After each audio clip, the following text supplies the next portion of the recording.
vamos entender que o mesoderma é dividido em 3 tipos. Quais são os mesodermas?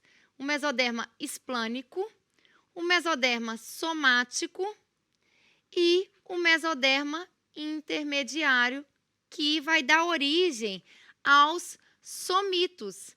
E a partir, como vocês podem ver aqui, a diferenciação dos somitos, nós temos a formação de diferentes estruturas no corpo do animal. Podemos dividir também o mesoderma e chamarmos de mesoderma paraxial ou lâmina dorsal, que vai dar origem aos somitos.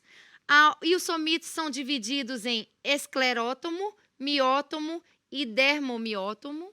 O mesoderma lateral, que vai dar origem principalmente ao sistema circulatório e às cavidades do corpo. E o mesoderma intermediário, que vai dar origem principalmente aos rins e às gônadas. A partir da diferenciação de cada parte do mesoderma, então, nós temos formação de diferentes estruturas.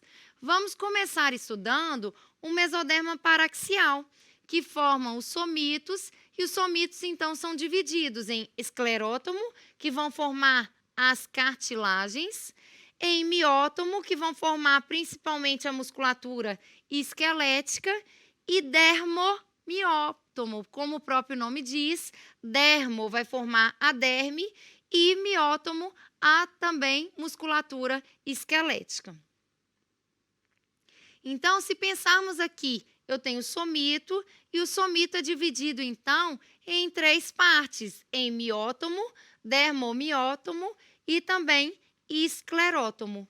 O somito, ele circunda o tubo neural que está logo acima da notocorda. Então, observem aqui, eu tenho o tubo neural, aqui a notocorda, e lateralmente eu tenho somitos dos 2 lados, de ambos os lados do tubo neural.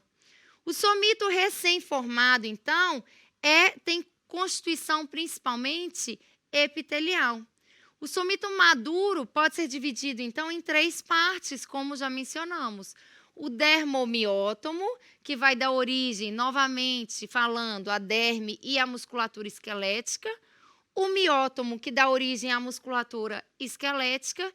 E o esclerótomo, que dá origem principalmente aos condrócitos vertebrais, que posteriormente vão formar as vértebras e também as costelas, os canais vertebrais e as costelas. Então, pensando primeiramente nos miótomos derivados do mesoderma paraxial, nós temos fatores parácrinos que vão estimular a formação dos mioblastos ou dos precursores de mioblastos, e aí eles vão se proliferar, vão se alinhar, formar o miotúbulo e as fibras musculares, que são constituídas principalmente de túbulos musculares. A formação muscular está relacionada à localização dos somitos. Então, nós temos somitos aqui, principalmente occipitais, chamados de miótomos occipitais, que podem dar origem à musculatura, por exemplo, dos arcos faríngeos. Nós temos os miótomos cervicais, que dão origem à musculatura dos membros superiores e também da parede do corpo. E os miótomos lombares, que vão dar origem principalmente à musculatura dos membros inferiores. Então, de acordo com a localização do somito no mesoderma paraxial, nós temos diferentes tipos de miótomos que vão dar origens às musculaturas nos diferentes locais do animal. A partir da diferenciação dos miótomos em mioblastos nos diferentes locais para a formação da musculatura esquelética, nós temos algumas alterações que podem dar origem a algumas afecções, como, por exemplo, quadros de distrofia muscular devido ao não desenvolvimento muscular, ao não desenvolvimento dos miótomos. E também há alterações no gene, como, por exemplo, da miostatina. A miostatina é uma proteína que segura, que impede o crescimento e o desenvolvimento muscular exacerbado. Quando a gente tem alteração dessa proteína, no gene que transcreve essa proteína, por exemplo, nós temos o crescimento muscular exacerbado em algumas espécies. Então, em determinadas raças, em algumas espécies, essa característica ela se faz até desejável. Claro que não é tão exagerada como a gente pode ver nessa foto aqui, mas tem algumas raças de bovinos de aptidão para corte, por exemplo, que a gente quer que sim, o bovino desenvolva mais musculatura. E talvez essa proteína aqui está menos desenvolvida, o gene dela está um pouco atenuado nessas espécies.